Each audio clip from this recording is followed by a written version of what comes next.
Here we are on Jones and Company today, and we are speaking about education and nutrition, among other things. Dr. Karen Sinclair? Sinclair. Godfrey? Dr. Sinclair, don't you think that, we have this problem in our country of non-communicable diseases, where over the years there's been a dietary change among our people, where people are now eating fast foods, processed foods. And this program was in effect a mechanism to address that issue, don't you think so? Yes, definitely. That was the main goal of the program, to do just that. And so, as I read from the comments of young Master Ba, so as not only did the students grow the crops, but then there were many opportunities for them to actually develop recipes and all sorts of things from the crop. But even more importantly than that, for them to learn about the food guide drum, the nutritional requirements, because we always hear about the food pyramid, but that's an American device for nutrition. So we developed, actually Ministry of Health, let me say, developed their nutrition department developed dietary guidelines using the food guide drum because of the cultural aspect of the goat skin drum. And having students realize what is not only the balanced nutritional requirements that they needed and how many servings of vegetables, fresh fruits, and root crops and all of that they should have, but getting them to understand and to go through reading labels and actually making, analyzing labels and making those decisions. So one of the comments in this resource, one of the kindergarten teachers said how she was blown away because her kindergarten class just pulled out water during break time, and she said, "What, no juice?" Say, "No, we want to be healthy." So we said we just want the water and bring. So it has had many, it has had a great impact and significant benefits of the students themselves as young as they were being proactive. When was this program, when did you start developing this? Yeah, this was 2008, and 2010 was the funding period for FAO, and then it has well, this continued. was during a time when we didn't have an FAO ambassador. No, we didn't, not at the time. But the representative for, the local representative for FAO, the most recent person was Jerome Thomas. Yeah, Jerome Thomas is the regional representative in Jamaica. In Jamaica, but there was a Mrs. Fox in Department of Agriculture who liaised with him and was that local coordinator. I see. Yes. Okay. Now, it's interesting that you have developed this project, but Dr. Sinclair, we are still feeding our children goo and gok throughout our schools. There's no policing of what they are having for lunch. So you still have childhood obesity in our schools. So, you can develop these projects as much as you like. Are you reaching, you sure you're reaching the kids and reaching the parents? Well, getting back on the whole sustainability element, this here was one of the resources called Compulsory Standards for Healthy Lunch Meals in Bahamian Schools. And although we only had several schools on each island, training and professional development was actually given to lunch vendors on the whole. There were several workshops in conjunction with Ministry of Health for lunch vendors. Some 70 to 80 persons attended each time, because as is in the case in the country, we are restricted in the resource needed to police anything. So we have to go after changing the mindset of persons and breaking that paradigm by equipping them with the education they need to make informed decisions.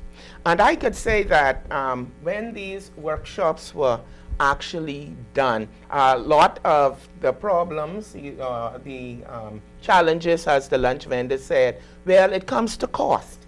I mean, you know, there is this fallacy that to eat healthy, you need plenty money.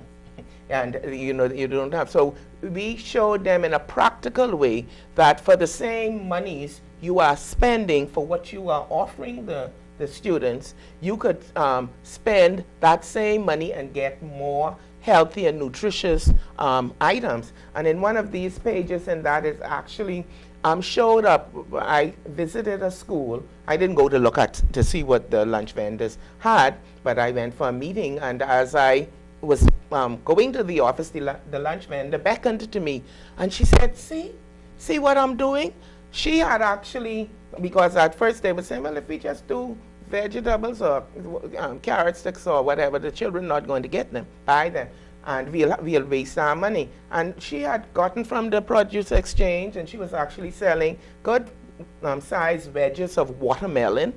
And she said in our Bahamian vernacular, they can't even light. As soon as she put some out, they were gone. She had to call her son to run back to the produce exchange and buy some watermelon. She actually, so I said, well, what did you replace this with? So some store-bought Debbie pies or whatever, she replaced it with fresh fruit. Another thing she did, she got the big carton of yogurt, vanilla yogurt, and she cut up some fresh fruits in that, and that went well. And she showed me the food that she was offering for sale. She said, see, it's balanced now.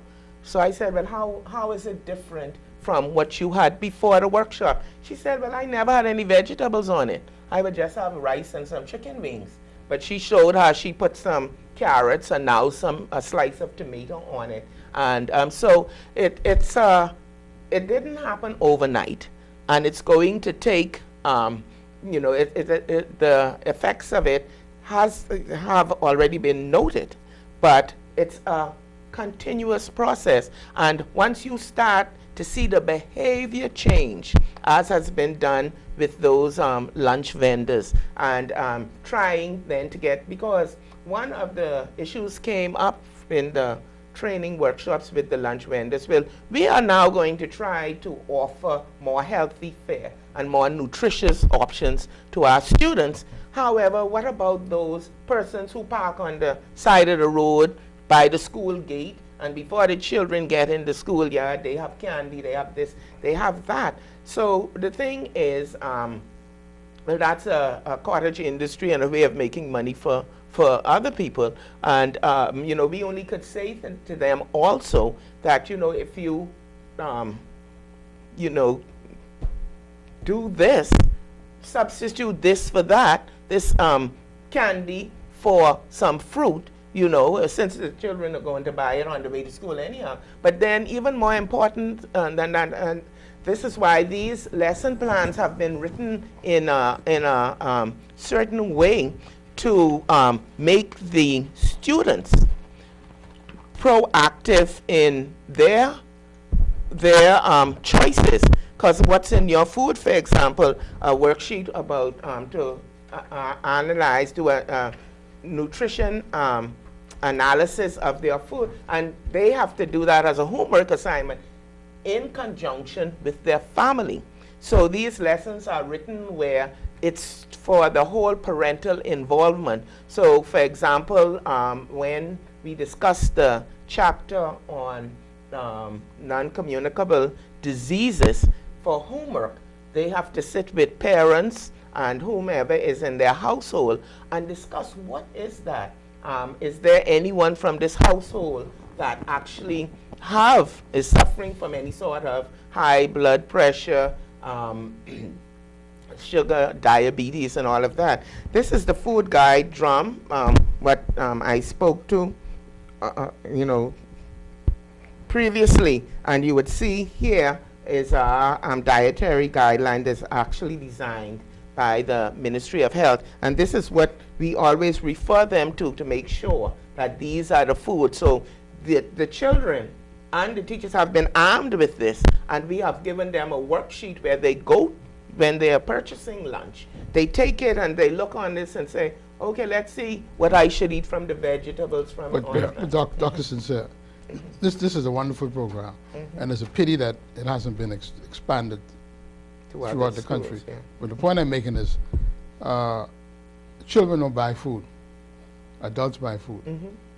What role is the parent playing in this? Yeah.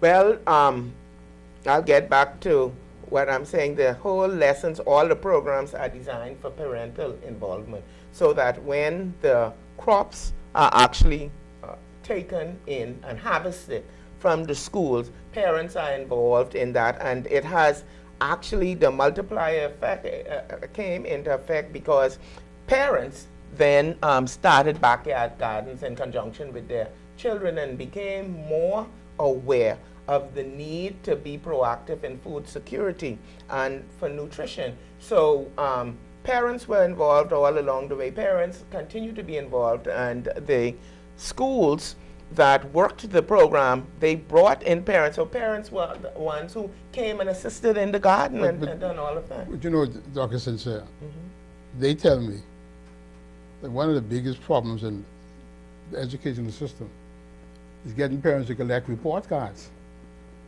That is so. Right, so I find it very difficult to believe that number of parents are involved in this program. Oh, yes. If parents don't even go to school to collect their children's report card, you believe a parent going to read a sheet of nutrition, food nutrition, and then implement that into the dietary habits of the household? That it may be true, but I find it hard to believe.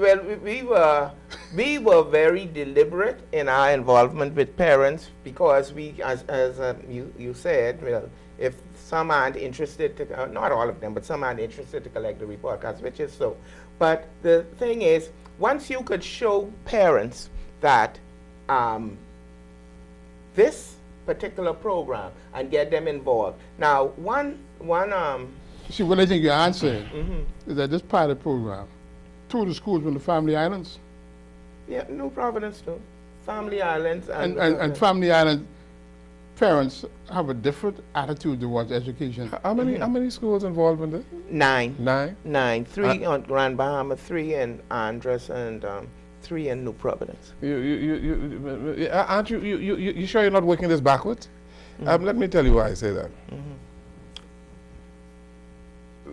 We are Americans, and I say that. In terms of lifestyle. Well, in terms of lifestyle. Lifestyle. And our eating habits. We're from North America. And we import our food from North America in the main. 95% of it. 95%. Imported North from America. North America. You see, when I went to primary school, we had a little garden too, you know. A little garden, growing onions and that kind of stuff. But that didn't make no difference in our community and among my peers, the young fellows who I went to school with. The vast majority of them are obese. Some of them dead from hypertension and renal failure and all the rest of it. Bad food. Bad food, bad eating habits. And the point that I make here is that while you have this project and it's commendable, shouldn't you be reaching parents first? Those people, like Godfrey say, who buy the food, who are preparing the food? Because the children will go to school and go in their little gardens and do their little squashes and that sort of stuff, and they go home for dinner and they have peas and rice, fried fish, macaroni and potato salad, no vegetables. But this is why this project, from inception, out of the gate, targeted, as I mentioned at the beginning, students, teachers, and parents. So it was done in conjunction with having the meetings with parents, with walking them through the process of how do you make sure that your students, your children, have a balanced diet. Why is exercise important? So it wasn't just a one-time treatment or one meeting. So it was done with all of those, because as I said, the children don't buy the food. And the parents buy the food. Right, and the children don't prepare the food. And the children don't prepare the food. But and that's why it was done like that. And even the parents, if you read the testimonials, who might have said, child, listen here, you know our Bahamian dialect. You can't tell me what to buy or whatever the case may be. But because of the pushing through the school, through the students, and the parents started. For example, one parent in one of the schools, her daughter, a 5th grade student, was very obese, and she started to do the health activities and exercise activities around the school, and then took it up a notch. They started to walk around the community and whatever. After a while, the parents saw that this particular child, who was only 10 years old, was so focused and so eager and interested, and started to lose weight and really say, you know, I don't want all this butter on my pancake and stuff. It roped in the parent, and she said, because of my child, and I saw the focus. So you have those stories, and I call those poster parents and stuff, and you know. But then it has to be sustained. You have to make sure it's the parents. But we need a national program on prevention of these non-communicable diseases. I agree. Right? That's the problem, right? Agree. You look in the obituary columns every week, right? People are dying from non-communicable diseases. Things that you can't catch. Lifestyle diseases. Lifestyle diseases, right? Right. And Godfrey Enos and his colleague from BAMC came on this program and said that people go to supermarkets and they buy just meat. No labeling on it at all. The thing just say meat. They don't know what it is. Don't know what it is. And they buy that. So while this is commendable, yes, unless you are able to get that prevention program initiated nationally, right, to reach parents, storekeepers, chefs, everybody. We whistling Dixie. It's a wonderful program. Yeah, well, the national impetus needs to be there, so I could underscore that. But the national impetus shouldn't start here. It should start with parenting, eh? Well, it should start with parenting, but then because you can have your school garden, and for breakfast you give the child a whole lot of non-nutritional things to eat, right? You know, pancakes with plenty butter. You know, there's no such thing as a cornflakes tree, you know. Yeah, of course. All right then. There's a corn tree, though. No, but you know, people eat cornflakes in the morning with all that sugar, right? Or Cheerios, or Fruit and Loops, and all this kind of thing. High sugar. But people are not educated on what to purchase for their children. Exactly. So the thing is, with any program, I'll say that although this program is successful, and I don't purport for one to say that this is the panacea, the cure-all. This was just a tiny but it proved itself. It's a good start. It proved. But then, as I said, it takes the collective will on a national scale for the agencies, the Department of Agriculture, Department of Health, Department of Social Sciences, Social Services, Education, all to come together collectively and develop from a policy aspect. But don't you need civil society involved as well? Definitely. And civil society, in this case, meaning the church, which has tremendous influence on the lifestyle of the congregants and people in the congregation, right? Because if we teach people at that level, even in our churches, that listen, man, you have to eat properly. You have to eat roots and fruits so that we don't bury you early.